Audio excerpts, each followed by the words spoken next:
ان کا جو حشر ہو چکا ہے وہ ہماری آنکھوں کے سامنے ہے. آلریڈی بہت سارے کیسز اٹھا کے پھینک دیے گئے ہیں, جس کو شیخ رشید جیسے نامناسب انسان نے یہ قرار دیا تھا کہ یہ چوروں کی ماں کیس ہے, حدیبیہ پیپرز میں, اگر آپ کو یاد ہو اس کا کیا حشر ہوا وہ دیکھ لیجئے آپ. پھر اس کے بعد دوسرے جتنے بڑے بڑے کیسز تھے, رمضان شوگر مل دیکھ لیجئے آپ, یہ جو ایون فیلڈ والا تھا, اس کو بھی پاکستان کی اعلیٰ عدالتوں نے اٹھا کے باہر پھینک دیا, جس میں مریم کی بریت ہوئی ہے, اور وہ بریت اب جواز بنے گی نواز شریف کی بھی بریت کا, اس لیے کہ جب کورٹ اعلیٰ عدلیہ یہ کہہ دے کہ یہ کوئی کیس ہی نہیں تھا, یہ بے معنی تھا, بے بنیاد تھا, تو اس کا بینیفٹ آبویسلی ملے گا. تو پہلا تو سیٹ بیک ہوا پی ٹی آئی کو کہ جو ملکی عدالتیں تھیں, حالانکہ اقتدار ان کے پاس تھا, ان کے دور میں ہی یہ سب کچھ ہوا. اس کے بعد نیب میں ترمیم کرنے کے بعد سے جو ریلیف ملا ہے وہ بھی لوگوں کے سامنے ہے, اس میں اسحاق ڈار صاحب ہیں, اس میں اور دیگر لوگ بھی ہیں. لیکن جو ایک آن سلاٹ تھی, جو ایک کیمپین تھی کہ پرانی حکومت میں, مسلم لیگ نون کی حکومت میں ایک ایک فرد کرپٹ تھا اور انہوں نے اس ملک کو دونوں ہاتھوں سے لوٹا ہے, وہ جہاں جہاں چیلنج ہوا ہے وہاں وہاں منہ کی کھانی پڑی ہے اس وقت کی حکومت اور آج کی اپوزیشن کو. صحیح. ہیونگ سیڈ دیٹ, آپ نے بالکل ٹھیک کہا, ویئر از شہزاد اکبر, مرزا شہزاد اکبر, جس نے خان صاحب کو یہ یقین دہانی کرا کے کہ ہر کیس میں ان کو سزا ہوگی, ہر کیس ثابت ہوگا, میرے پاس ایسے ثبوت ہیں. مجھے یاد ہے وہ 1.5-2 گھنٹے کی پریس کانفرنسز آپ نے بھی دیکھی ہوں گی, جب وہ کرتے تھے تو سننے والے کو بھی یقین آ جاتا تھا کہ یار اتنی لوٹ پڑ گئی ہے, اتنا اندھیر مچا ہوا ہے پاکستان کے اندر. لیکن پھر وہ ایک ایک کر کے جو کچھ ہو رہا ہے وہ آپ کے سامنے ہے. اس سے اب خاص طور پہ جب حکومت اپنا ٹینیور پورا کرنے والی ہے, نئے الیکشن کی بات ہو رہی ہے, چاہے وہ وقت سے تھوڑا پہلے ہو جائیں یا وقت پہ ہوں, تو یہ ریلیف بہت کام آئے گا پی ایم ایل این کی لیڈرشپ کے, اس میں دو رائے نہیں ہے. صحیح. کہ جو بڑے بڑے الزام لگے تھے وہ سارے غلط ثابت ہو گئے ہیں, اور حتیٰ کہ نیشنل کرائم ایجنسی نے کلین چٹ دی, اور اب ڈیلی میل معافی بھی مانگی انہوں نے. تو یہ میں سمجھتا ہوں کہ ان کے لیے بہت بڑا ریلیف ہے, اور یہ یقینی طور پہ ان کے کام آئے گا. لیکن وہ کہتے ہیں نا کہ جو قرآنی حرف ہوتے ہیں ان سے مفر ممکن نہیں ہے. وہ کہتے ہیں نا کہ وہ تو عز من تشاء و تذل من تشاء, جس کو اللہ عزت دیتا ہے. تو دس از ہاؤ شہباز شریف صاحب جو ہیں ان کی پوزیشن ونڈیکیٹ ہوئی ہے, اور وہ چونکہ سٹنگ پرائم منسٹر ہے اس لیے ان کو اور بھی بوسٹ ملے گا.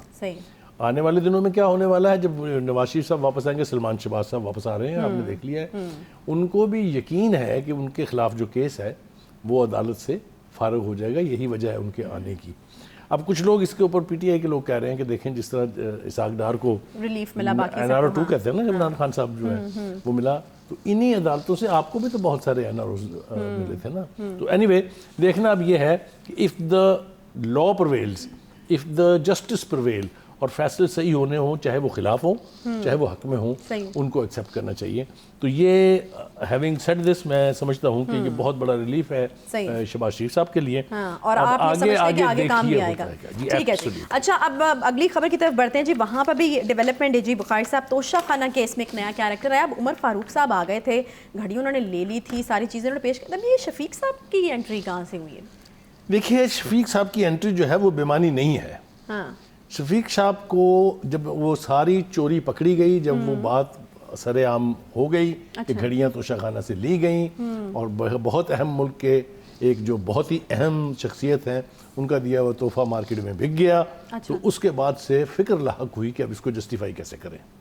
اس لیے کہ ایک بات یاد رکھیے, 10 سال سے اوپر کی جتنی بھی ٹرانزیکشن ہوتی ہے 10 لاکھ سے وہ چیکس کے ذریعے ہوتی ہے یا پے آرڈر کے ذریعے ہوتی ہے, وہ آپ کیش میں نہیں کر سکتے. لہٰذا اب منی ٹریل تو اس کی تھی نہیں کہیں, اور عجیب و غریب بہت ساری باتیں ہیں. گھڑی جو ہے وہ کبھی توشہ خانہ گئی نہیں. اچھا, گھڑی تو رہی عمران خان صاحب کے اپنے قبضے میں. یہ ذرا یہاں پر میں آپ کو روکوں گی. توشہ خانہ میں یقیناً کوئی حساب کتاب ہوتا ہوگا نا, یہ توشہ خانہ میں کوئی رجسٹر کچھ پی کہ توشہ خانہ میں یہ چیز آ رہی ہے, پھر کس طرح سے جا رہی, تو وہاں کوئی ریکارڈ موجود نہیں. دیکھیں یہ کیا ہوتا کیا ہے, ہوتا یہ ہے کہ جب آپ دورے سے واپس آتے ہیں تو آپ کو جتنے گفٹ ملے ہیں وہ آپ سرنڈر کرتے ہیں توشہ خانہ میں. تو یہ گھڑی کبھی جب سرنڈر ہی نہیں ہوئی تو پھر وہ اکاؤنٹ فار کیسے ہوگی. لیکن جب بیچی گئی اور پکڑی گئی, اچھا, شفیق پہ بعد میں آتے ہیں جو عمر فاروق صاحب تھے دبئی کے, جنہوں نے جن کا انٹرویو میں نے بھی سنا, آپ نے بھی سنا, ہم نے اپنے پروگرام میں اس کا ذکر بھی کیا تھا, تو فکر لاحق ہوئی کہ اب اس کو جسٹیفائی کیسے کیا جائے.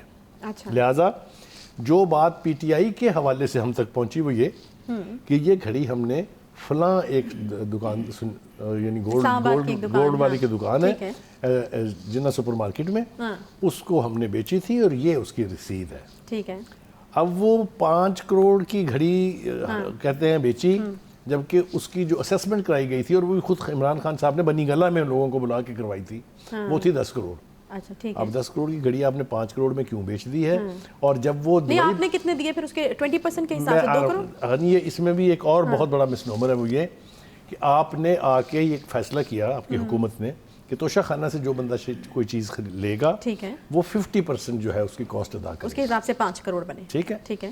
لیکن آپ نے کیا کیا کہ آپ نے پچھلے اس قانون بنانے سے پہلے کے دنوں کا جو تھا لا کہ 20% کے اوپر لے، آپ نے اس پہ لے لی. آپ خان صاحب کی بھی تو بادشاہت دیکھیں نا کہ خود ہی قانون بنا رہے ہیں کہ 50% دیں گے اور لے رہے ہیں چیزیں 20% کے اوپر. صدقے چلے جائیں، اس ایمانداری کے تو صدقے چلے جانے کو دل چاہتا ہے. پھر آگے کیا ہوا؟ آگے 2 کروڑ میں اب ان کو جسٹیفائی کرنا پڑا کہ اب اس کو کیسے دکھائیں. اچھا. تو جس دکاندار کا، جس شفیق کا ذکر ہو رہا ہے، اس کی دکان کا ایک رسیٹ لی گئی، اس کی سٹیمپ لی گئی، جو اس کے بقول نہ اس نے دستخط کیے ہیں اس کے اوپر، نہ وہ اس کی لکھائی ہے. وہ چیلنج کر رہا ہے کہ میں نے نہ گھڑی کبھی خریدی، نہ میرے پاس کبھی کوئی آیا، میرا یہ لیٹر ہیڈ اور میرا سٹیمپ جو ہے وہ انہوں نے مس یوز کیا ہے. کس طریقے سے کیا یہ تو اب یہ تو آپ بڑا کیس بنا رہے ہیں، فراڈ کا کیس بھی بنا رہے ہیں. یہ آٹومیٹکلی بنتا ہے. میں نے پہلے آیت آپ کو سنائی نا، وہ ایک آیت کا ترجمہ میں نے آپ کو سنایا ہے، تو پھر ایسا ہی ہوتا ہے نا جب آپ دوسروں کو کہتے ہیں نا خدا آپ اپنے دام میں صیاد آ گیا، یہ اسی طرح ہی ہوتا ہے کہ جب آپ دوسروں کے لیے گھڑا کھودتے ہیں تو آپ کو خود اس میں گرنا پڑتا ہے. اب آ جائیے جناب آگے. اب دیکھیے صورتحال یہ ہے کہ آپ نے جس دن وہ گھڑی خریدی ہے اور جس دن آپ نے بیچی ہے وہ ایک ہی تاریخ ہے. آپ مجھے بتائیں یہ کہاں ہوتا ہے؟ اچھا very quick, very so quick. ٹھیک ہے. یعنی میں پھر اپنی بات پہ قائم ہوں کہ وہ گھڑی کبھی توشہ خانہ میں تھی ہی نہیں. اچھا. اس کو ظاہر کیا گیا کہ ہم نے توشہ خانہ سے آج لی ہے، آج ہی بیچی ہے، یہ رقم پکڑیں. اچھا ایک ہی دن 5 کروڑ کی یا 2 کروڑ کی رقم جو ادا کی گئی، 2 کروڑ ہے 2 کروڑ کیونکہ 50% بنتی 5 کروڑ 2 کروڑ، وہ آپ نے کیسے کیش جمع کرا دی اور توشہ خانہ کے لوگوں نے کیسے آپ سے کیش لے لی؟ یہ بات کسی کی سمجھ میں آج تک نہیں آئی ہے. اچھا. اس کے بعد اس کے بعد دوسرا کریکٹر آتا ہے عمر فاروق. اچھا. عمر فاروق صاحب نے پہلا انٹرویو دیا دبئی میں اور انہوں نے کہا کہ جناب میں نے یہ 28 کروڑ میں خریدی ہے. ذرا آپ تصور کریے جمپ کتنے ہیں. 2 کروڑ روپے دے کے آپ نے لی اور 5 کروڑ میں آپ نے بیچی، اور وہ دبئی پہنچتے 28 کروڑ کی ہو گئی. اور اس نے الزام لگایا کہ میرے پاس یہ گھڑی کی آفر، یعنی گھڑی بیچنے کی خواہش لے کے شہزاد اکبر صاحب اور گوگی صاحبہ تشریف لائی تھی. اچھا. ٹھیک ہے. اس کو ڈینائی تو ضرور کر دیا لیکن چیلنج نہیں کیا کسی نے ابھی تک. اور سب سے اہم سوال جو پوچھا جانا چاہیے کہ اگر آپ نے وہ شفیق کے پاس بیچی تھی تو شفیق سے وہ دبئی کیسے پہنچی؟ ٹھیک ہے. یہ جواب تو پی ٹی آئی دے گی نا، وہ تو نہیں. اب آتا ہے شفیق. تیسری سٹیج پہ شفیق صاحب داخل ہوتے ہیں اس میں. وہ کہتا ہے کہ میں بڑے عرصے سے پریشان تھا کیونکہ میرا نام جو ہے اس کو گھسیٹا جا رہا تھا، لیکن الٹیمیٹلی میں نے فیصلہ کیا کہ میں اب سرفیس ہوں گا، اور اس نے کہا ہے کہ میرا نام استعمال کرنا آپ بند کریں ورنہ میں قانونی چارہ جوئی کروں گا آپ کے خلاف. اچھا. صورتحال یہ ہے کہ پہلے آپ نے ہوڈونگ کیا توشہ خانہ میں، ریاست کو نقصان پہنچایا، طریقے سے ایک چیز اپنے قبضے میں رکھی، اللیگل طریقے سے اس کی ایویلیویشن کرائی، اللیگل طریقے سے اس کی کیش پیمنٹ کی، اللیگل طریقے سے کسی ایک دکاندار کی رسید آپ نے استعمال کی. آپ ذرا دیکھیے تو صحیح کیا کیا گل کھلائے گئے ہیں. اور الٹیمیٹلی وہ اب اس وقت دبئی میں عمر فاروق کے پاس ہے. Having said that, نہیں ویسے بخاری صاحب اگر سوچا جائے تو کیا پیسوں کی کوئی ضرورت تھی؟ بہت زیادہ ضرورت تھی جس کی وجہ سے، کیونکہ گھڑی کی اصل قیمت بھی بہت زیادہ بتائی جاتی ہے کہ اتنے کم داموں میں آپ کو گھڑی بیچنی پڑ گئی. دیکھیں گزارش یہ ہے کہ جب آپ قانون کے خلاف، روایت کے خلاف چلتے ہیں تو پھر آپ سے غلط فیصلے ہو جاتے ہیں. پہلی بات تو یہ کہ اس گھڑی کی پریسٹیج کو ذرا اسیس کر لیں ہم جلدی سے. سعودی عرب کے ساتھ پاکستان کے تعلقات بہت دیرینہ اور بہت قریبی ہیں. وہاں کی قیادت اور پاکستان کی ایک سکسیسو گورنمنٹ کی قیادت کے بیچ بہت انڈرسٹینڈنگ رہی ہے کیونکہ سعودی عرب نے ہمیشہ پاکستان کو سپورٹ کیا ہے. لہذا وہاں کا ملا ہوا تحفہ ویسے ہی میرے اور آپ کے لیے اہم ہو جاتا ہے اور اس کی اہمیت بڑھ جاتی ہے. وہ توشہ خانے میں پہنچنا چاہیے تھا. اگر خان صاحب کو اسے خریدنا تھا تو اس کی اسیسمنٹ صحیح ہونی چاہیے تھی. آپ کو پتہ ہے اس کی اصل قیمت کتنی ہے؟ 1 ارب 70 کروڑ روپے اسی گھڑی کی. پھر تو نقصان نہیں کر لیا خان صاحب نے اپنا؟ جب آپ چوری میں چیزیں بیچیں گے, چھپا کے چیزیں بیچیں گے تو نقصان تو ہوگا نا آپ کا. اب آپ دیکھیں آج کی ویڈیو پہ آ جاتے ہیں ہم, جو آج ویڈیو لیک ہوئی ہے, آڈیو, سوری آڈیو لیک ہوئی. ذرا یہ بتائیے Thanks for مجھے, correction. ہاں یہ بتائیے کہ یہ نہیں گھڑیوں کی بات ہو رہی ہے, وہ کچھ اور گھڑیاں کیا؟ دیکھیں پہلے بھی ایک دفعہ خبر چھپی تھی, تب بھی آپ نے مجھ سے اتنی ہی معصومیت سے سوال پوچھا تھا کہ گھڑی ایک ہے کہ کئی ہیں, کیونکہ یہاں پہ تو گھڑیاں کہہ رہی ہیں. ہاں تھی, وہ گھڑیاں ہی ہیں. توشہ خانہ سے بھی 10 کے قریب گھڑیاں اٹھائی گئی ہیں.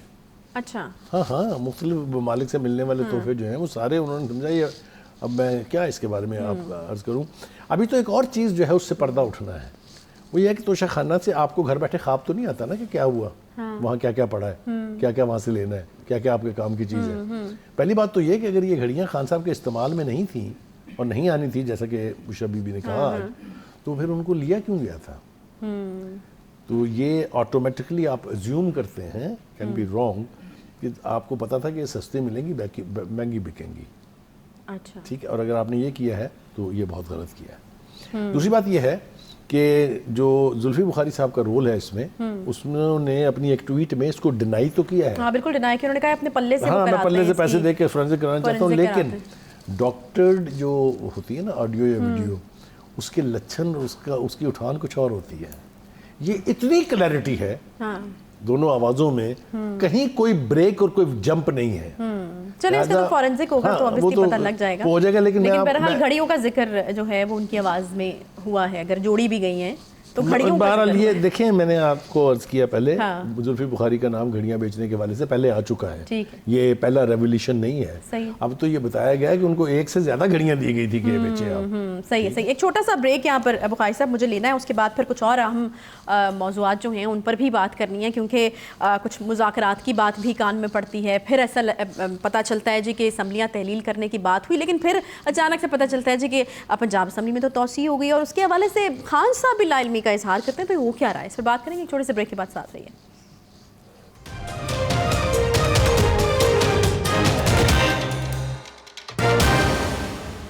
Welcome back. بریک کے بعد ایک بار پھر سے آپ کو کہتے ہیں خوش آمدید. بات کرنی ہے جی ہمیں حکومت اور اپوزیشن کے درمیان جو چیزیں چل رہی ہیں, پھر خان صاحب کا ایک بڑا اہم اعلان ہے, اور وہ حکمت عملی جو ہے اس کے کمزور پڑنے کی بھی باز گشت سنائی دے رہی ہے, کیونکہ ہم دیکھ رہے ہیں کہ اعلان تو ہو گیا تھا, لیکن اس کو پریکٹیکلی امپلیمنٹ کرنے میں جو ہے وہ کافی تاخیر ہوتی چلی جا رہی ہے. بڑی تفصیل سے بخاری صاحب اس پر بات کریں, لیکن مجھے لگ رہا ہے کہ کچھ رہ گیا تھا, آپ کچھ ایڈ کرنا چاہتے ہیں, مجھے بریک لینا پڑ گیا تھا. کی بات کی لیکن پھر اس کو ہم نے چھوڑ دیا بیچ میں سے. اچھا دیکھیں ممکنہ طور پہ ہوا کیا ہوگا, میں وہی کہہ رہا ہوں کہ دیکھنا یہ ہے کہ کیا ہوا. یا تو وہ بالکل معصوم ہے جس طرح وہ کہہ رہا ہے کہ مجھے تو پتہ ہی نہیں, اور یا یہ ہو سکتا ہے کہ اس کے ساتھ لین دین کر کے اس سے ایک رسید بنوائی گئی ہو. میں اس کو رول آؤٹ نہیں کر رہا ہوں, میں بالکل یہ نہیں کہہ رہا کہ 100% یہ ہم ایزیوم کریں, یا آپ کی زمین ہے کیسا ہو سکتا ہے. دیکھیں سرکمسٹانشل ایویڈنس جو ہے وہ بظاہر نظر نہیں آ رہی ہوتی, آپ اس نتیجے پر پہنچتے ہیں. ٹھیک ہے, تو دو پاسبلٹیز ہیں, یا وہ بالکل انوسنٹ ہے, یا اس نے اس وقت پیسے ویسے لے کے اور وہ رسید دے دی اور اب اس کو ڈسون کر رہا ہے. اچھا یہ مطلب یہ بالکل, اور اگر اس نے یہ رسید نہیں دی ہے تو دس از اندر کرمنل ایکٹ. توشہ خانہ تو ایک طرف رہ جائے گا. میں وہی کہہ رہی ہوں کہ اب فراڈ کا بھی ایک, اب آپ یہ دیکھیے ہوا کیا ہے. رانا ابرار ایک رپورٹر تھے جنہوں نے 2019 میں سب سے پہلے کوشش کی کہ توشہ خانے کی جو تفصیلات ہیں کہ وہاں کتنے گفٹ تھے, کس نے لیے, وہ دیں. تو اس کے اوپر سخت ریزسٹنس ملی اس کو, اس پی ٹی آئی کی حکومت کی طرف سے. اس کو پہلے نوکری سے نکلوایا, پھر اس کو گرفتار کیا, پھر مجبور کیا کہ وہ ملک چھوڑ کے چلا جائے. لیکن اس نے اس کا پیچھا نہیں چھوڑا, بالآخر سپریم کورٹ کے ذریعے توشہ خانہ کی ساری ڈیٹیل جو ہے وہ سپریم کورٹ میں جمع کرائی گئی.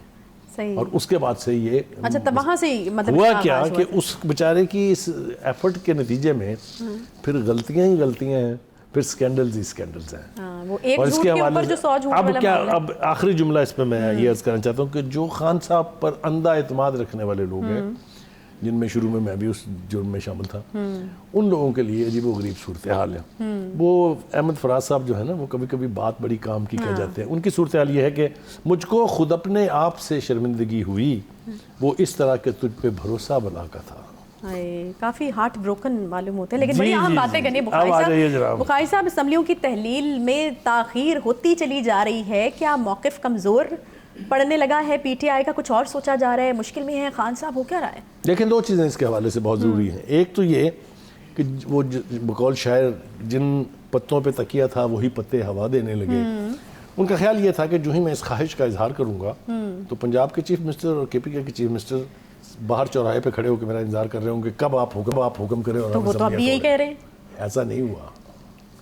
وعدہ یہ تھا جب آپ نے فیس سیونگ کے لیے یہ موقف اختیار کیا, جب وہ سونامی جو نہیں بن سکا, تو خیال یہ تھا کہ اگلے 2 دن میں جیسی کیسی بھی مشاورت کرنی ہے اس کے بعد سے اسمبلیوں کی تحلیل کا اعلان کر دیا جائے گا. لیکن ایسا نہیں ہوا. نہ پرویز الہی صاحب اس کے اوپر آمادہ ہوئے اور نہ ہی محمود خان جو ان کے اپنے چیف منسٹر ہیں اپنی پارٹی کے ہیں. کے پی کے میں جواز یہ بنایا گیا کہ بہت سارے منصوبے جن کی لاگت اربوں روپے میں ہے وہ یا تکمیل کے آخری مراحل میں ہیں یا زیر تکمیل ہیں, اور بہت سارے ایسے پروجیکٹ جو ہیں وہ اپروو ہو چکے ہیں, ان کی فنڈنگ ہو چکی ہے. تو ہمارا تو بیڑا غرق ہو جائے گا. ہمارے ارکان اسمبلی جب جائیں گے کانسٹیٹوئنسی میں اگلے الیکشن میں ووٹ مانگنے کے لیے تو انہیں تو جوتیاں پڑیں گی. یہ لاجیکل جواب تو ہے, لیکن خان صاحب کا کیا ہوا جس نے اتنے وثوق سے یہ کہا تھا. مجھے یہ بتائیے کہ مونس الہی اور جو چودھری پرویز الہی وہ بھی ایک پیج پہ ہیں یا نہیں؟ چودھری پرویز الہی کہتے ہیں کہ اپریل سے پہلے تو نہیں یہاں پہ پنجاب میں کچھ چینجز آ سکتے. مونس الہی صاحب کہتے ہیں کہ امانت ہے جی خان صاحب کی, خان صاحب کو ہم دے دیں گے. تو یہ کیا ہو رہا ہے؟ میرے خیال سے ہم تھوڑا سا اس کو ڈراماٹائز انداز میں اگر ڈسکس کریں تو وہ زیادہ بہتر ہوگا. آپ ہیں پرویز الہی, میں ہوں آصف علی زرداری. اچھا, یہ بن جاتے ہیں تھوڑی دیر کے لیے. یہ وہی والا ہے جس کے حوالے سے کہہ رہے ہیں کہ آنے والے ہیں, کچھ ہونے والا ہے. مجھے آپ یہ بتائیے پرویز الہی صاحب, اچھا جی, کہ آپ کیوں اسمبلیاں توڑنے پر آمادہ نہیں ہیں؟ دیکھیں جی زرداری صاحب مجبوری ہے, اب اور کیا میں کروں. اچھا, آپ کو یہ تو پتا ہے نا کہ اگر اسمبلیاں توڑ دیں گے آپ تو آپ چیف منسٹر نہیں رہیں گے. ہاں جی, ظاہر ہے جی. ٹھیک ہے, تو پھر کیا کریں گے آپ؟ پھر مجبوری میں کرنا ہی پڑے گا. دیکھیے اصل بات یہ ہے کہ آپ کو تھوڑا سا سوجھ بوجھ سے کام لینا چاہیے. اور کوئی راستہ ہے ہی نہیں نا. میں بتاتا ہوں راستہ آپ کو. جی کون کہتا ہے راستہ نہیں ہے؟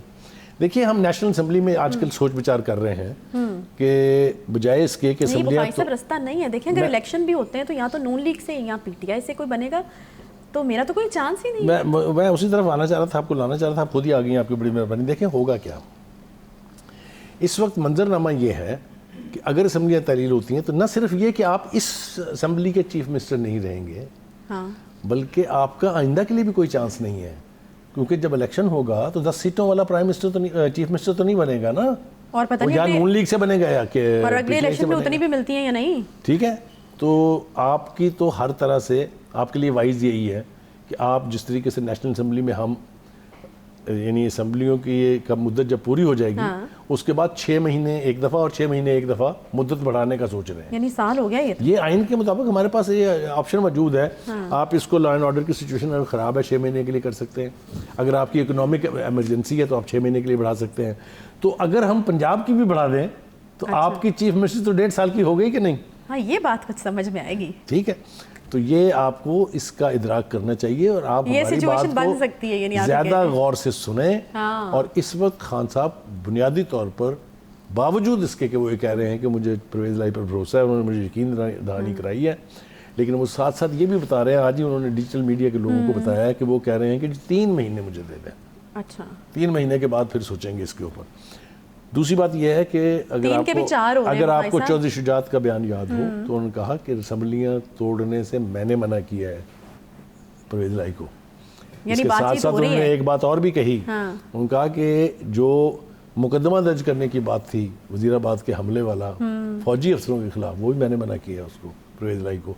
تو یہ جو ہماری ایگزمپشن تھی نا پہلے, اگر آپ کو یاد ہو, ایک بظاہر جو ڈویژن کی ہم بات کرتے تھے کہ وہ نہیں ہے, اب بظاہر جتنی بھی ہو لیکن اندر کھاتے سب بات چیت ہوتی ہے ایک ہی.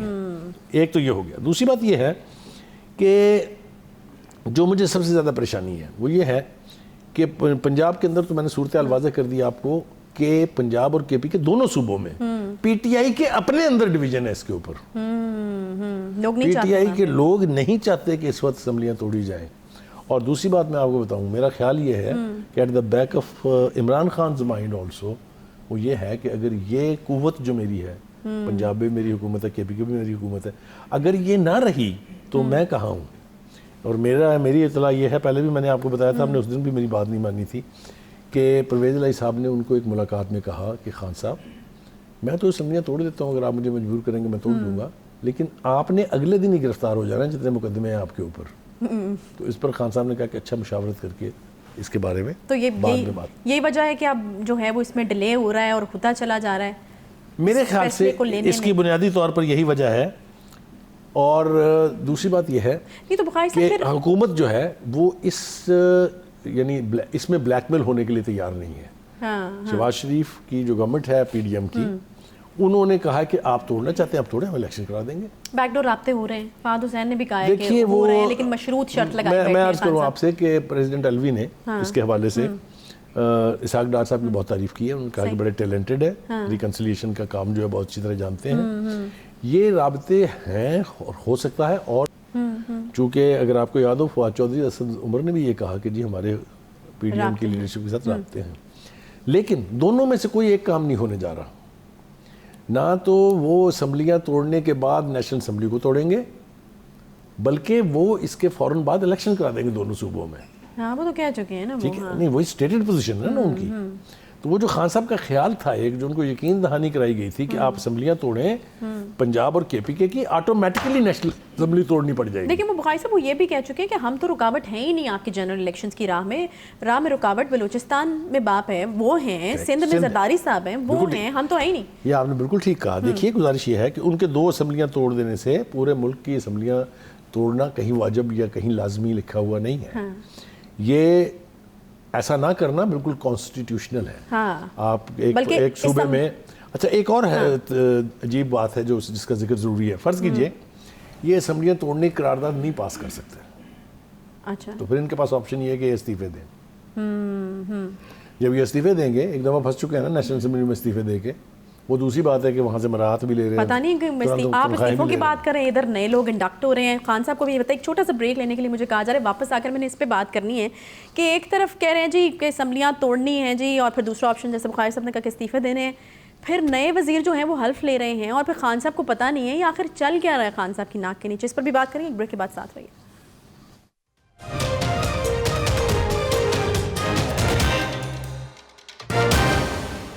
Welcome back. جی بریک کے بعد ایک بار پھر سے خوش آمدید آپ کو کہتے ہیں. بخاری صاحب آپ یہ کہہ رہے ہیں کہ جی آپشن ہے استعفے دے دیں, ادھر ہم دیکھ رہے ہیں کہ نئے لوگ آ رہے ہیں, پھر خان صاحب اس پہ خفگی کا اظہار کریں. تو خان صاحب کو واقعی نہیں پتا ایک وزیر جو ہے وہ حلف لے لیتا ہے گورنر سے اور خان صاحب کو پتہ ہی نہیں ہوتا. دیکھیں میں نے پہلے بھی آپ کو ایک سوال کے جواب میں بتایا تھا کہ اگر ایک لیڈر اس لیول کا جو پرائم منسٹر ہو ملک کا, 4 سال پرائم منسٹر رہا ہو, وہ ایک غلطی کرے ٹالریٹ ہو سکتی ہے, برداشت ہو سکتی ہے, لیکن جتنی غلطیوں کا انہوں نے خود اقرار کیا ہے اس کے بعد مجھے لگتا ہے کہ سوائے غلطیوں کے انہوں نے کچھ کیا ہی نہیں ہے.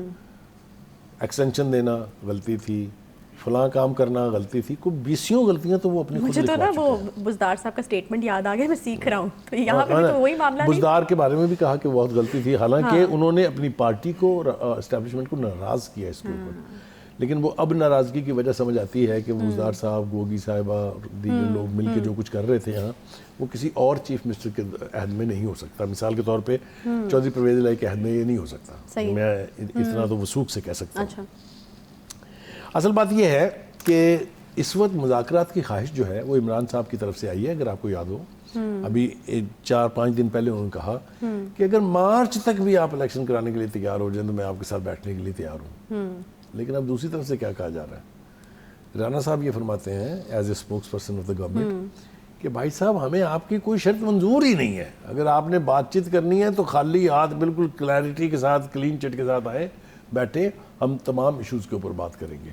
تو مجھے یوں لگتا ہے ان کے اسٹیٹمنٹ سے کہ حکومت جو ہے وہ اس وقت تھوڑی سی اسٹرینتھ پکڑ رہی ہے. نہیں ویسے آپ کو کیا لگتا ہے کہ وہ کیا بات کریں گے اگر وہ اپنا مطالبہ چھوڑ کے آتے ہیں گھر انتخابات والا, تو پھر خان صاحب نے آ کے کیا بات کرنی ہے ان کے ساتھ؟ آپ بتائیں نا کس لیے بلا رہے ہیں پھر خان صاحب کو؟ دیکھیے گزارش یہ ہے, وہ تو نہیں بلا رہے, تو خان صاحب نے کہا ہے کہ میں مذاکرات کرنا چاہتا ہوں, تو اس کو نہیں چلے آپ ہی کہتے رہے ہیں نا کہ وہ کہتے رہے ہیں کہ آئیں بیٹھیں, تو ہم کہہ دیتے ہیں. یہ بڑا مزیدار سوال ہے. میں نے ابھی کل ہی اس کے اوپر اپنے ایک دوست سے بات کی تھی.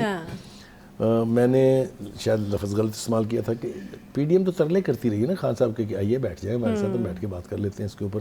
لیکن اس وقت خان صاحب نے کہا میں چوروں کے ساتھ نہیں بیٹھوں گا, میں ڈکیتوں کے ساتھ نہیں بیٹھوں گا.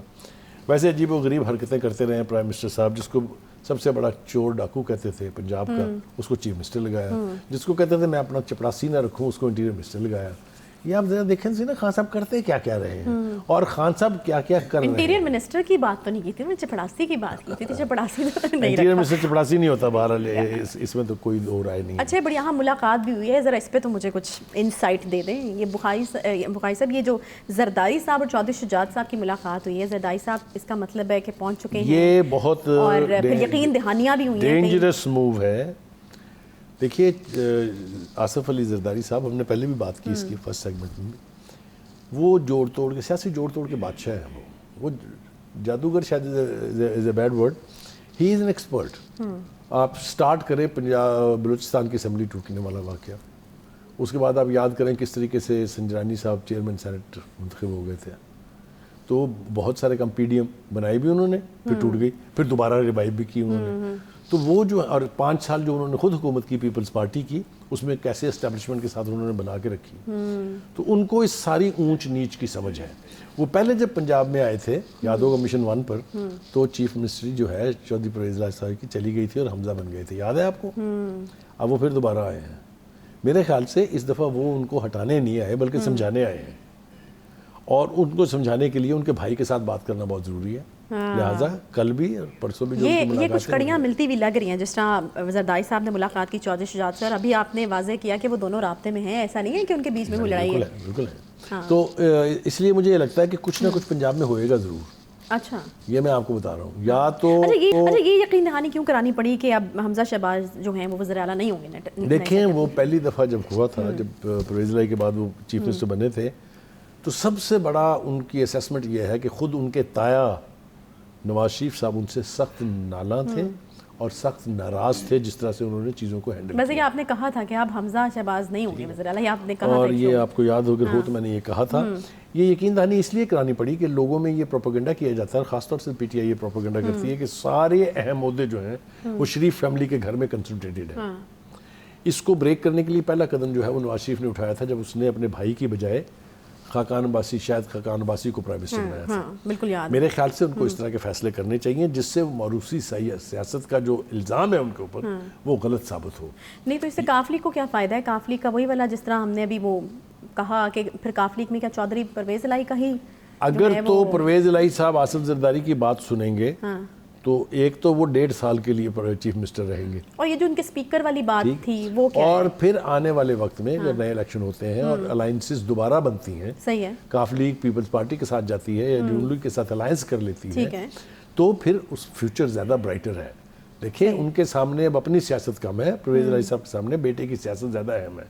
انہوں نے اپنے بیٹے کو لانچ کیا ہے, اپنے بیٹے کی بات وہ سنتے ہیں, اس کی بات پہ عمل کرتے ہیں. تو آنے والے دنوں میں جو سیاست ہوگی اس میں وہ چاہیں گے کہ ان کے بیٹے کا کی رول ہو, اور اس کے لیے ان کو پولیٹیکل ایڈجسٹمنٹ کرنی پڑے گی. کوئی دو رائے نہیں اس کے بارے میں, نہ ہی کوئی دوسرا راستہ ہے. صحیح ہے. اچھا بخاری صاحب میں چاہوں گی کوئکلی ہم ایک اور اہم خبر ہے اس کے اوپر بھی جو ہے وہ بات کر لیں. اگر یہ والی بات جو مکمل ہوگی, میرے خیال میں ہم نے کوئی نقطہ جو ہے وہ مس نہیں کیا ہے. امریکہ کی طرف سے جی بڑے اہم جو ہے وہ بیانات آ رہے ہیں. امریکہ نے قادم TTP اور داعش خراسان کے گرد گھیرا تنگ کرنے کا فیصلہ کیا, اور امریکہ کو افغانستان کے دہشت گردوں کی پناہ گاہ بننے کا ایک بار پھر سے خدشہ جو ہے وہ ابھرا ہے. کیا ہو سکتا ہے اس؟ دیکھیے ہم امریکہ کے ہاتھوں بہت استعمال ہو چکے, ہم نے اپنی تباہی کر لی, ہم نے اپنے 80,000 لوگ جو ہیں وہ شہید کروائے. آپ کو یاد ہوگا جب 1979 میں رشیا آیا تھا وہاں, تو اس کے خلاف جو افغان جہاد تھا وہ پاکستان نے ہی لڑا تھا. پاکستان نے ہی سوویت یونین جیسی سپر پاور کو ٹکڑے ٹکڑے کر کے رکھ دیا تھا.